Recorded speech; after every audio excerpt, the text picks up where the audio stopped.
자, 오늘 시대서망제 39장입니다. 너희가 먹을 것을 주어라 하는 제목입니다.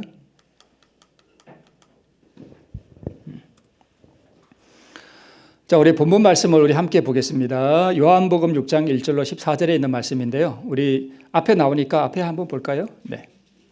그 후에 예수께서 갈릴리 바다 곧 디베랴 바다 건너편으로 가심에 큰 무리가 따르니 이는 병인들에게 행하시는 표적을 보미러라.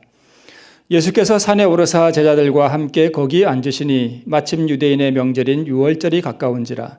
예수께서 눈을 들어 큰 무리가 자기에게로 오는 것을 보시고 빌립에게 이르시되 우리가 어디서 떡을 사서 이 사람들로 먹게 하겠느냐 하시니, 이렇게 말씀하시면 친히 어떻게 하실 것을 아시고 빌립을 시험코자 하심이라. 빌립이 대답하되 각 사람으로 조금씩 받게 할지라도 200데나리온의 떡이 부족하리이다.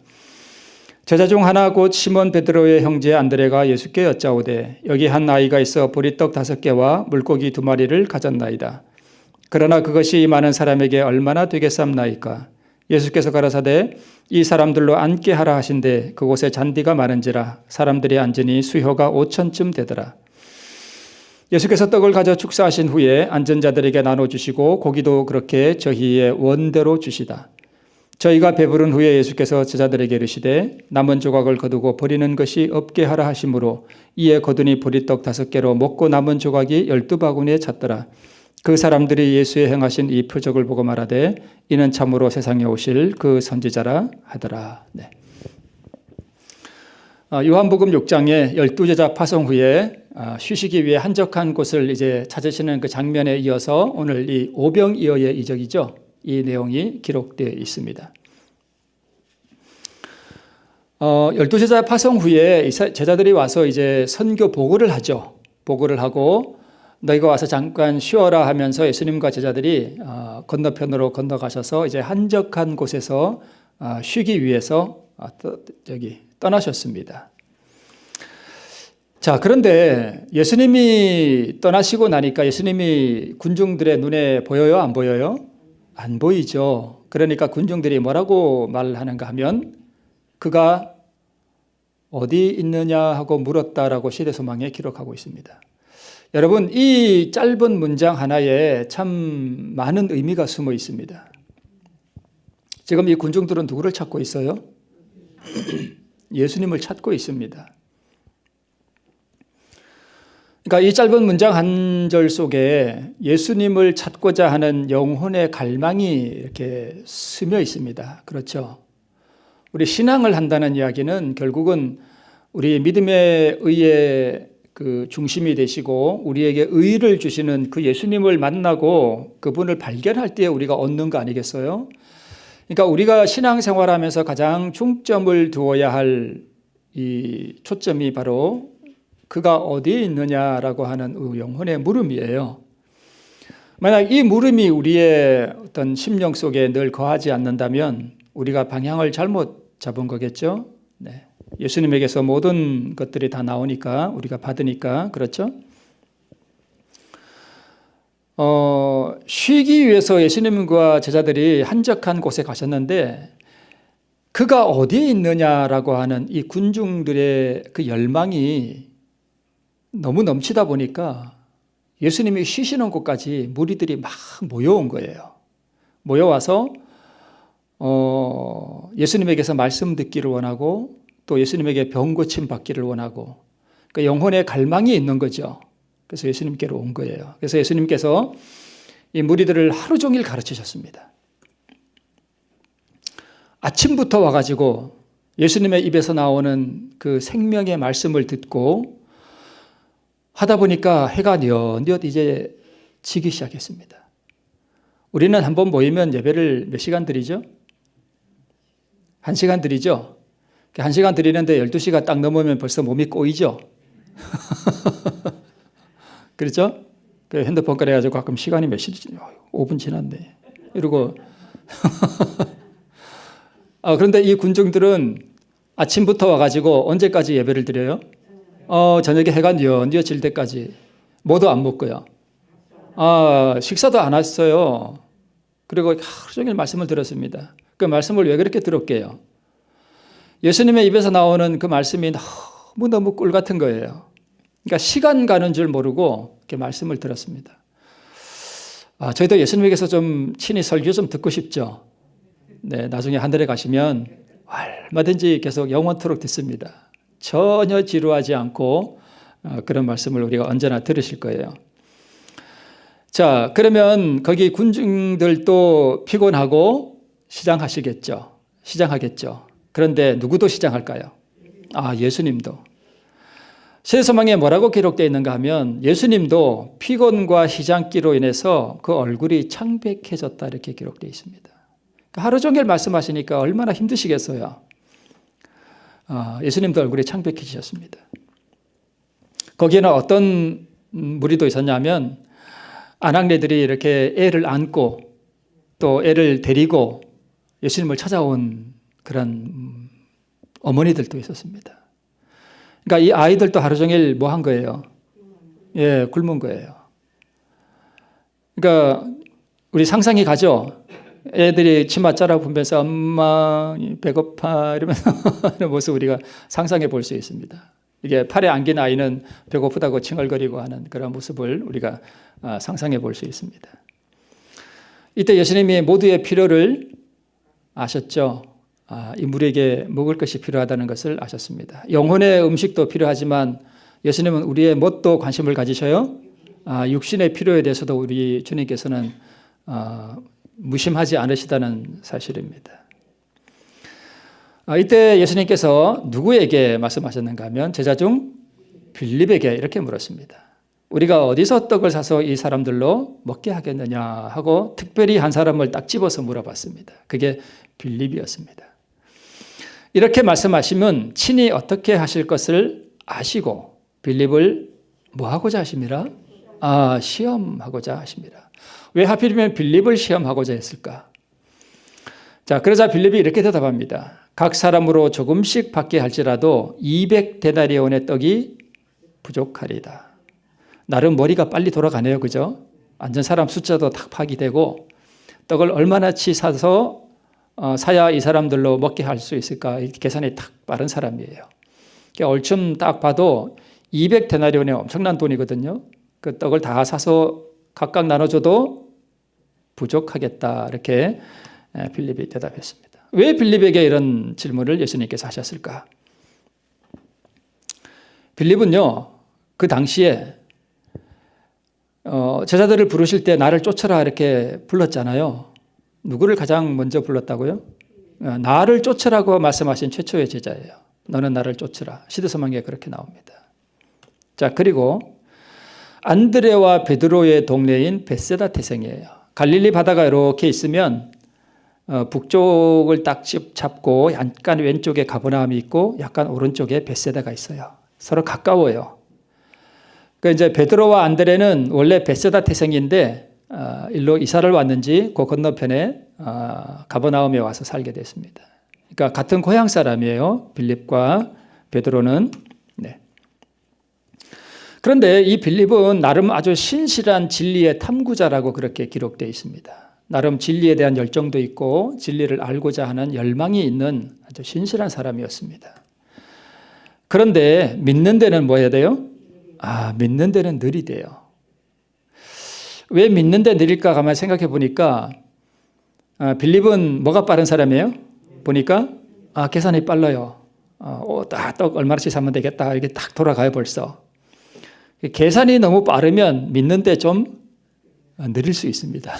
너무 계산적인 게 좀 안 좋습니다. 그러니까 믿는 데는 좀 느렸어요. 그런데 여러분 보세요.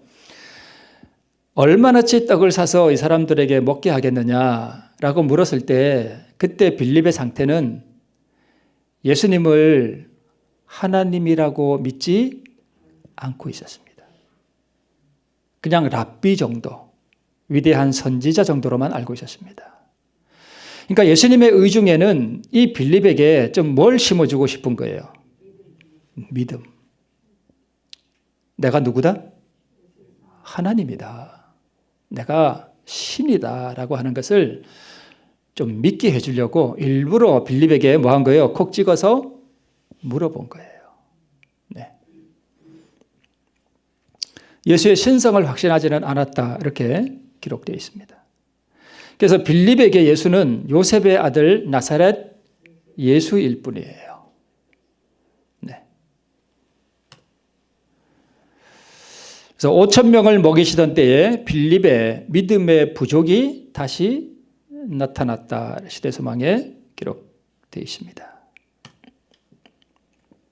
시험하신 이유는 예수님의 신성을 보여주시고 믿음을 주시기 위해서. 여러분, 근데 예수님은 아무도 시험하지 않는다는 말씀이 성경에 있거든요. 그런데 여기는 또 시험했다 그러네. 예수님이 아무도 시험하지 않는다 하는 뜻은 무슨 뜻이냐면 마귀가 우리를 시험한다는 말이 있죠. 그런 시험은 우리를 유혹을 해가지고 우리를 넘어뜨리려고 시험하는 거 있죠. 그런 시험을 하나님께서 하시지 않는다는 뜻이에요. 근데 여기서의 시험은 넘어뜨리려고 그러는 거예요? 아니면 세워주려고 그러는 거예요? 아, 그런 시험이에요. 테스트하는 거죠. 네, 그래서 좀 성격이 다릅니다. 자, 아브라함도 뭘 받았어요? 시험을 받았죠. 아브라함은 시험을 통과하면서 아들을 희생시키시는 아버지 하나님의 마음을 깨닫게 되고 복음의 비밀을 깊이 깨닫게 됩니다. 그래서 자기 아들을 희생시키던 그 경험을 통해서 아브라함은 하나님의 그 놀라운 복음의 은총을 깊이 경험하게 돼요. 마찬가지로 빌립도 이 오병이어의 이적을 통해서 뭘 깨달았을까요? 아, 이분이 보통 분이 아니구나. 아, 이분이 신이시구나 하는 것을 그 시험의 과정을 통과하면서 깨닫게 됩니다. 아, 많죠? 참 많습니다.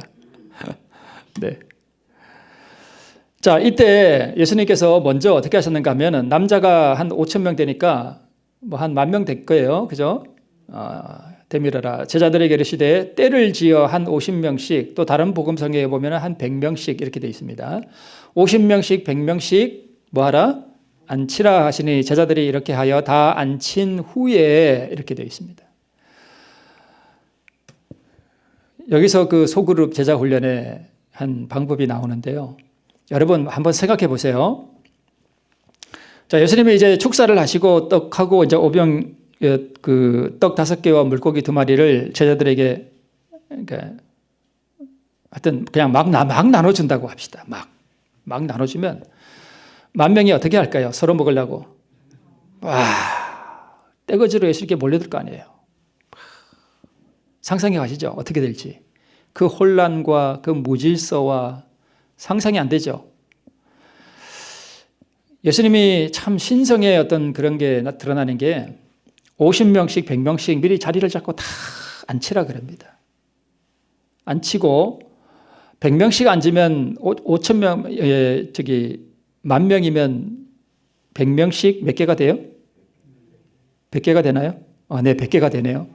100명씩만 앉혀도 100개가 돼요. 엄청 많죠. 그리고 예수님이 여러분 잘 보세요. 떡을 이렇게 나눠줄 때마다 하나를 떡이 이렇게 하나 있는데 떡을 이렇게 나눠 떼면 여기 또 하나 생겨. 또 나눠주면 또 하나 생겨. 참 놀랍죠? 그런데 예수님이 이 떡을 가지고 일반 군중들에게 직접 주시지 않았습니다. 직접 안 주셨어요. 누구에게 주셨을까요?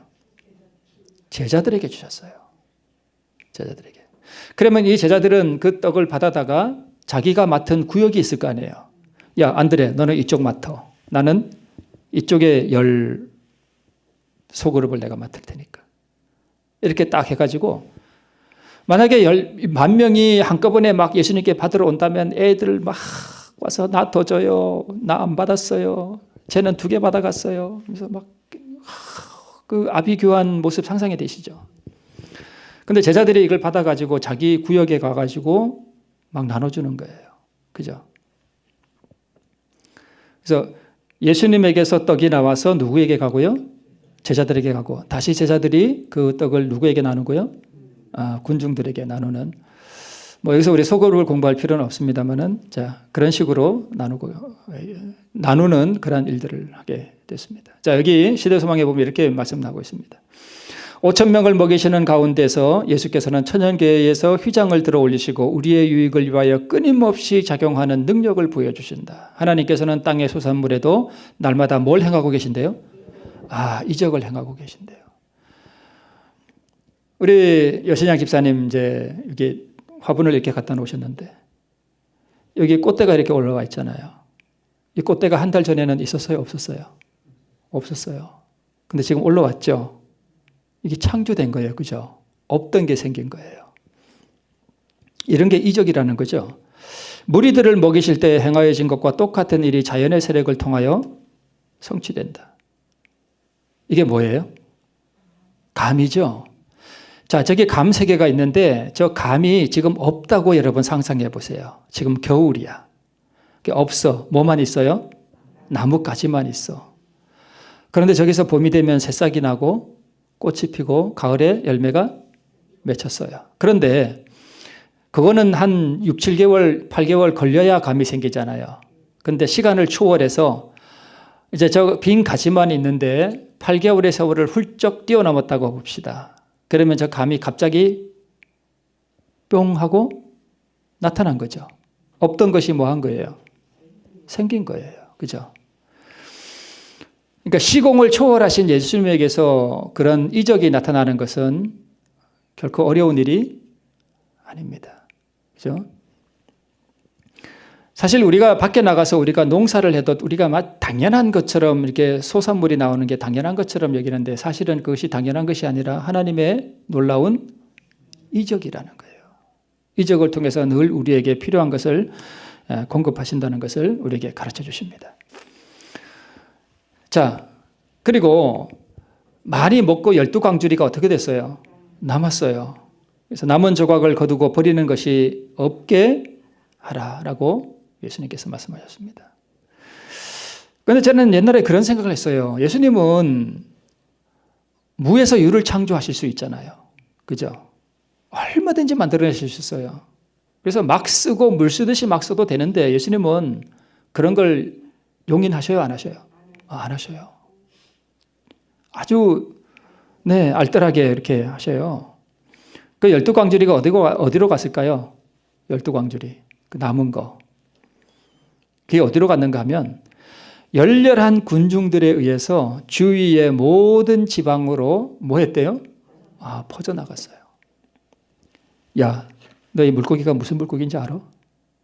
글쎄 내가 말이야 어디 갔는데 예수님이 글쎄 말이야 떡 5개 하고 물고기 2마리 가지고 말이야 5,000명을 먹여 5,000명을. 그리고 이게 뭐야? 거기서 남은 거야 이게.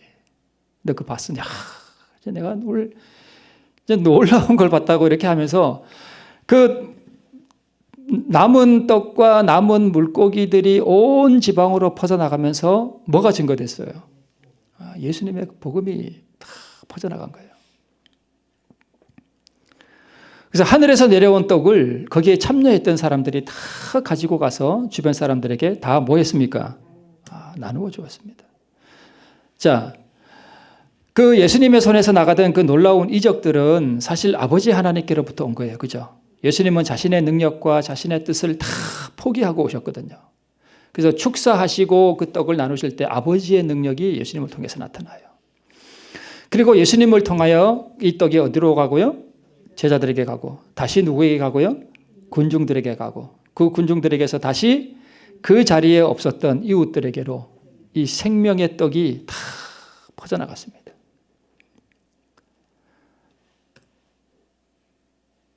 자, 보세요. 세상의 배고픈 자들의 필요를 구제할 수 있는 것은 무엇이나 다 거두어 드리도록 하라. 영적 사물에도 그와 같은 조심성이 필요하다. 부스러기가 든 바구니를 모았을 때 사람들은 누구를 생각했대요?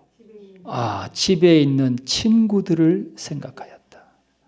그들은 그리스도께서 축복하신 떡을 친구들과 같이 먹기를 원하였다. 그래서 12바구니가 이 열렬한 군중들의 손에 의해서 온 지방으로 다 퍼져나갑니다.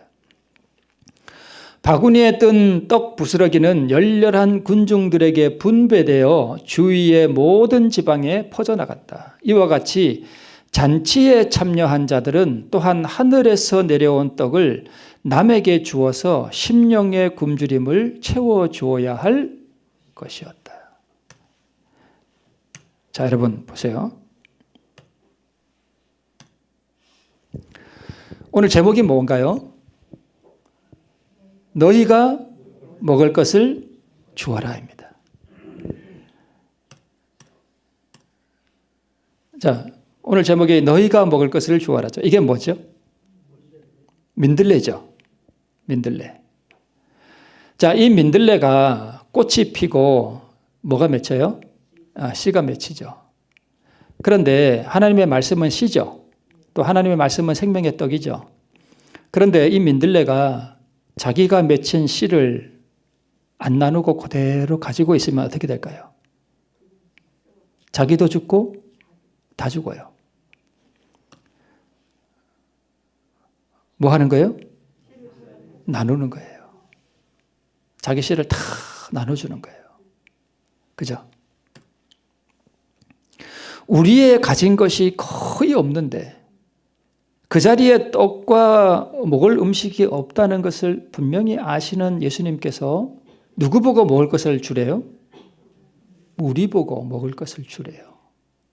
이게 무슨 뜻일까요? 나눔은 자기 보전의 법칙이죠. 그죠? 잘 나누는 사람에게 하나님께서 채워 주십니다. 너희가 먹을 것을 주어라 하는 이 말씀이 무슨 뜻이냐면 너희가 나누어야 할 그 필요한 것이 다 누구에게 있다? 내게 다 있다는 거예요. 그래서 너희가 먹을 것을 주어라 하는 뜻은 너희 필요한 것을 내게서 뭐하라? 받으라는 뜻이에요. 성경 말씀이 다 그렇게 돼 있어요. 여러분 성경에 율법을 지켜라 이렇게 됐죠. 율법을 지켜라 이렇게 돼 있죠. 근데 우리는 그 말씀을 보고 뭐라고 생각해요? 누구 보고 지키라 그러는구나? 나보고 지키라 그러는구나. 그러고는 자기가 뭘 하려고 그래요? 율법을 지키려고 그래요. 성경을 그렇게 읽으면 안 돼요. 성경은 이런 식으로 돼 있어요.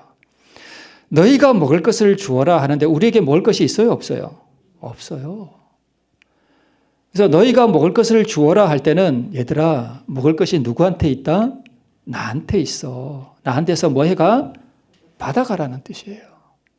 율법을 지키라 그랬는데 우리에게는 율법을 지킬 수 있는 능력이 없어요. 없어요. 그러면 율법을 지키라 할 때는 너희에게 없는 그 율법을 지킬 수 있는 능력을 내게서 뭐 하라는 얘기예요? 받으라는 뜻이에요. 성경을 그렇게 읽으셔야 됩니다. 네. 그래서 나누어 줄 때만 뭐 할 수 있다? 받을 수 있다. 많이 나누어 주면 더 많이 받는다는 뜻입니다. 네. 이게 무슨 그림인가 하면 누가복음 11장에 보면 지금 여기 어떤 사람이 대문을 이렇게 막 두드리고 있죠. 그죠? 두드리고 있는데 이 사람이 왜 두드리는가 하면 이 사람 집에 누가 왔는가 하면 친구가 왔어. 그런데 이 사람은 되게 가난해. 친구를 대접할 떡이 없어. 그러니까 이 사람이 뭐 하러 간 거예요? 자기 친구 집에 떡 빌리러 간 거예요. 낮에 밤에요. 밤에. 다 이제 잘라고 누웠는데 친구가 왔는데 친구가 너무 배가 고파. 자기도 떡이 없어. 그래서 이제 자기 친구 집에 가서 이 친구 집은 좀 잘 사는 집 같죠. 그죠? 집이 아주 으리으리하네. 그죠? 그래서 이 집에 가가지고 문을 두드립니다. 같은 그림인데 확대한 거예요. 저 친구 얼굴이 건성으로 보여요? 진지해 보여요? 아주 간절해 보이죠? 떡을 꼭 빌리고 싶은 그죠? 네. 여기 내다보는 사람은 집주인이고 저 머리 약간 벗겨진 사람은 떡을 빌리러 온 사람이에요. 그리고 저 뒤에 있는 그림은 뒤에 있는 사람은 낙타 이렇게 하는 사람은 상징적으로 이 친구 집에 온 누구예요? 손님이에요. 친구예요. 그래서 내가 친구가 왔는데 지금 떡이 없다. 나한테 떡 좀 빌려달라. 근데 이 집주인이 지금 다 자리에 지금 자려고 다 누웠는데 지금 줄 수 없다. 그랬는데 이 친구가 떡을 내달라고 뭐해요? 아주 강청을 해요. 그러니까 떡이 지금 다 누웠으니까 줄 수 없단 말 듣고 안 되겠네 하고 그냥 가는 게 아니라 아주 강청을 했다는 거예요.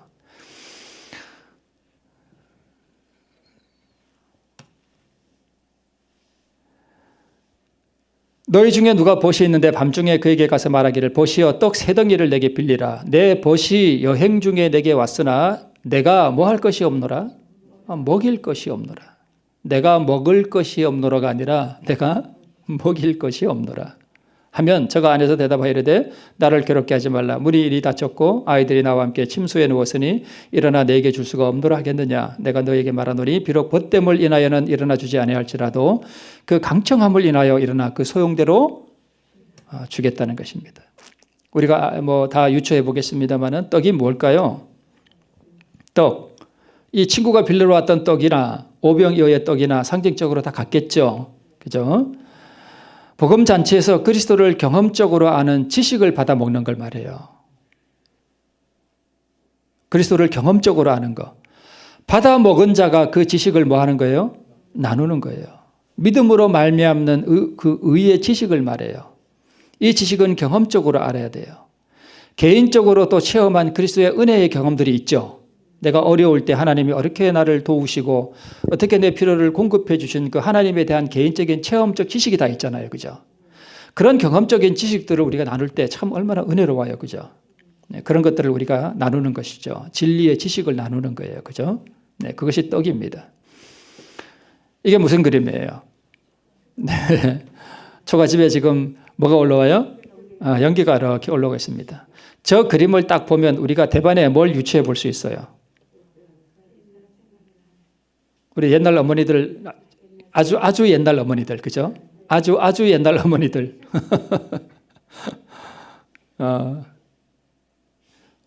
자, 연기가 난다는 뜻은 뭐예요?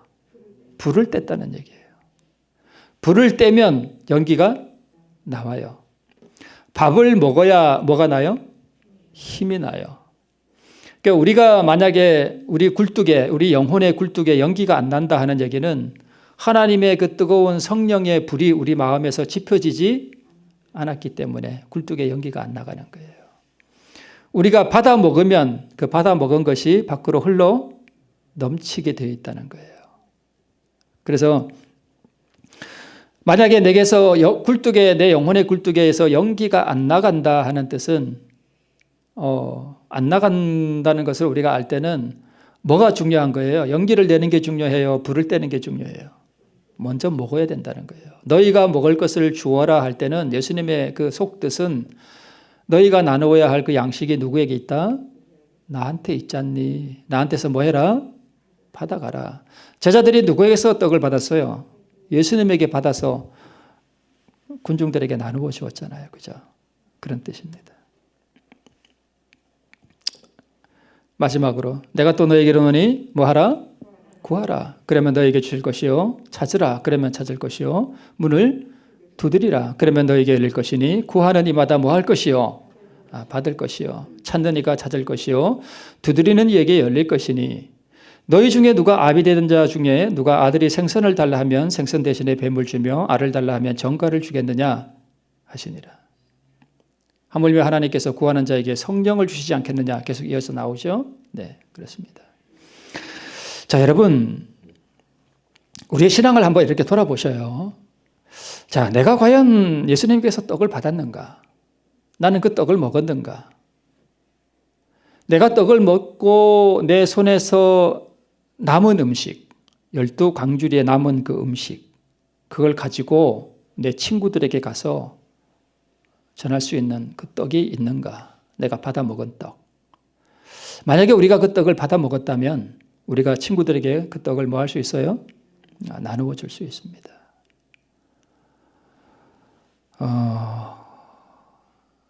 그래서 여러분 우리가 이렇게 교회를 다니고 신앙생활을 하는 어떤 그런 것들을 하면서 우리가 참으로 중요하게 참 생각해 봐야 할 문제. 첫째, 그가 어디 있느냐. 우리 아까 그 처음에 나왔었죠. 군중들이 물었죠. 그가 어디 있느냐. 나의 예수님은 어디 계신가? 내가 경험하는 그 예수님은 도대체 어디 계신가? 그분을 그래서 우리가 개인적으로 만나는 경험이 참 중요해요. 그렇지 않겠어요?